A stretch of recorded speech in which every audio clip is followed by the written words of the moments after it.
Have you ever wondered why the Virginia Department of Highways never seems to finish anything completely? For example, look at Reston Avenue and Sunrise Valley Drive. There are effectively 5 lanes of traffic trying to squeeze into one, and then hitting one of Virginia's most effective traffic snarling devices, a stoplight. Now, when Reston Avenue was rebuilt several years ago, why wasn't the construction continued a couple hundred feet through the intersection of South Lakes Drive? One of Reston's worst traffic problems probably wouldn't exist. Another glaring example is just outside of Reston on Hunter Mill Road at Crowell Road. This has been a very dangerous intersection for many years and was finally rebuilt recently, supposedly to improve sight lines. Last week I had the opportunity to go through this intersection for the first time since its improvement. Only when I had come to a stop did I realize that you couldn't see any better than before. However, because the pavement is new, I had a false sense of safety. No problem for most of us, but what about the person who fails to stop at the stop sign? There is no way the driver could see the car in the middle of the intersection before it was too late. How many times have you gone through that wonderful section of Lawyers Road just east of Reston Avenue that was rebuilt a couple of years ago? The pavement narrows down just enough so that 4 lanes of traffic must squeeze too close to comfort to get by. When Sunset Hills Road was improved just west of Reston Avenue, why was the super elevation put in backwards? Is this saying something about the Virginia Department of Highways? Think about it.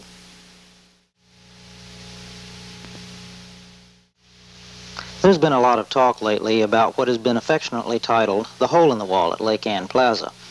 One argument that I haven't heard concerns the original concept for the village center, keeping the peds from Xing, or separating the people from the traffic.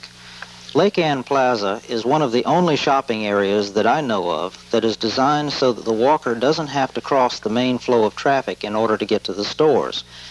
Most other centers, including Fox Mill and the now under construction South Lakes Village Center, have the traffic pattern going directly in front of the shops.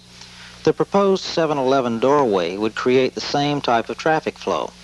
The buyer of the space has said that this type of storefront is necessary to make his store financially workable. Wouldn't it be just as accessible to the customers if the storefront was placed in the same location as the old Safeway entrance? This would not only maintain the architectural integrity of the center, but would also prevent an alteration of Simon's design to put human life at the top of the priority list. Let's keep the peds Xing, not lying. Or is it laying? Think about it.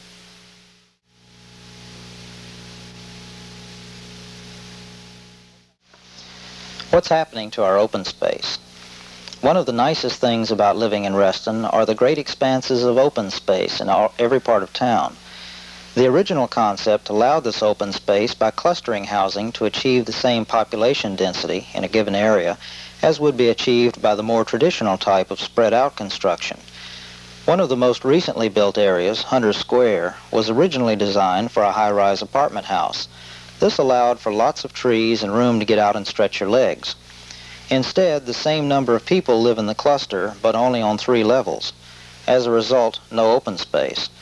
I used to hear comments from people new to town about how Deepwood seemed to have a different look than other parts of Reston. They didn't understand until the concept was explained. Hunter Square makes Deepwood look like the wide open prairies. I blame the Architectural Board of Review for this blot on Reston's record. Someone recently said that the ABR was surprised by the cramped conditions at Hunter Square. Couldn't they tell what was being submitted for construction? Isn't that their job? If it weren't for the many nice people living in Hunter Square, this area could have become like the tenements of New York City. Even if it is more expensive to build high-rise buildings, are we in such a hurry to finish and sell off Reston that money comes before the concept? Think about it.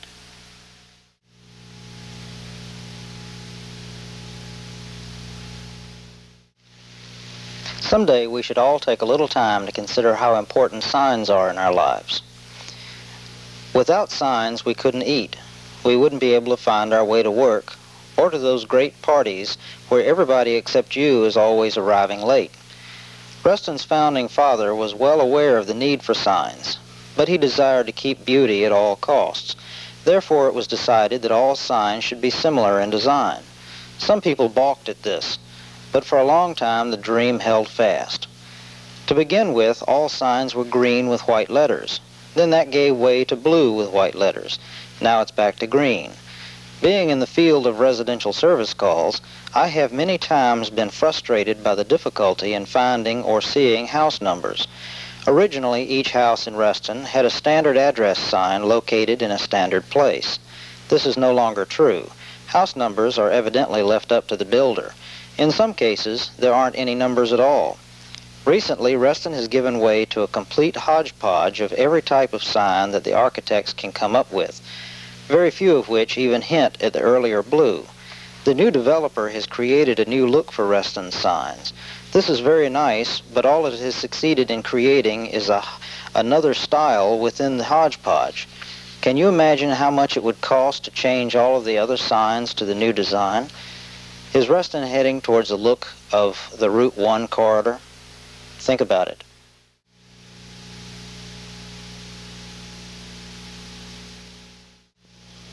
Recently, I did a commentary about the demise of Reston's open spaces. One location which received considerable attention was the new cluster of Hunter's Square. Since that time, the final section of Hunter's Square has been started with the usual exuberance of modern builder. All, and I mean all, of the trees have been wiped out. The same procedure was used when the first two sections were built, but was not quite so evident. The last section, being built at the corner of Reston Avenue and Glade Drive, has brought the lack of trees out in the open. Part of the original concept of Reston was to have low density further away from the village centers in the form of single-family housing.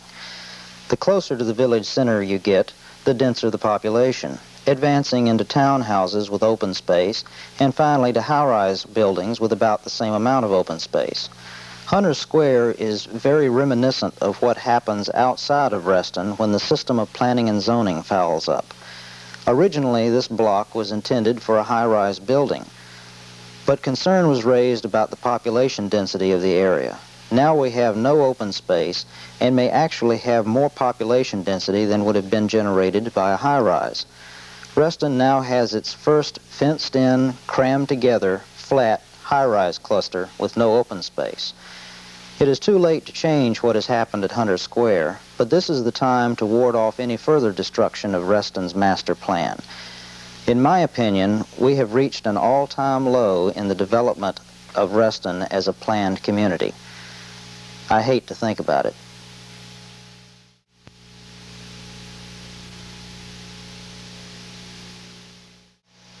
Many of you undoubtedly have seen the picture in last week's Reston Times on page A3 of the motorcycle accident victim. I can't bring myself to feel sorry for that long-haired motorcycle freak. He knew that motorcycles were dangerous. He knew that motorcyclists have to be extra cautious of other drivers who either don't see him or don't seem to realize that motorcyclists have no protection in a collision. But the biggest reason I can't feel sorry for him is because that long-haired freak was me. I let down my defensive driving for 1 second. That was 1 second too long. I was lucky. All I got was a broken wrist, a few bruises, a broken thumb, and 6 weeks off from work. With some help from my roommate, I can dress myself, fix myself a sandwich. I was able to type out this commentary in about an hour with one of the 4 fingers I have usable. Please, be alert for motorcyclists. The life you save may be theirs. Are we off? Yeah, that's Thank it. goodness. Boy, I can't wait to get another bike.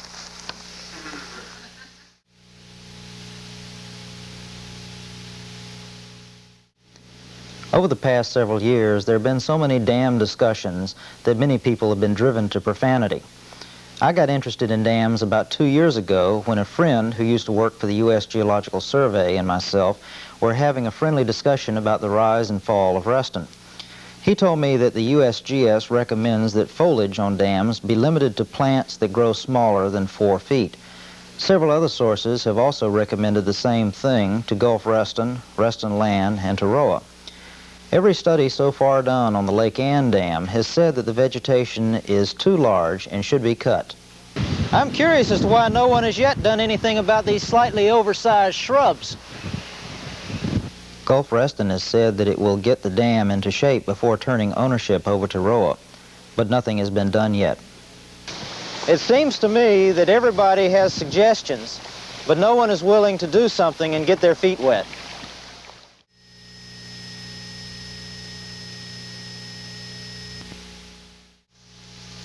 How often have you taken the time to read what's in the food you eat? The names of some of those additives are enough to drive most people out of the country. Me, I have an extreme dislike for artificial colorings. Several years ago, I discovered that I was sensitive to some of these colorings. They have a strange reaction on my body chemistry. Once I discovered the source of this problem, I at once stopped eating anything containing these colors. It's amazing where you find artificial coloring. Almost all bakery products such as donuts, cookies, and cakes contain these colors. Most quick-cook and pre-cooked dishes contain one or more of these artificial colorings. In many cases, artificial colors are added just to make a product more appealing while it's on the shelf. Frozen pie shells have FD&C yellow number 5, even though after it's cooked you can't see the color. I really don't understand why white marshmallows have to have artificial coloring. Maybe they'd be clear. Think about it. What do you mean we were having camera trouble?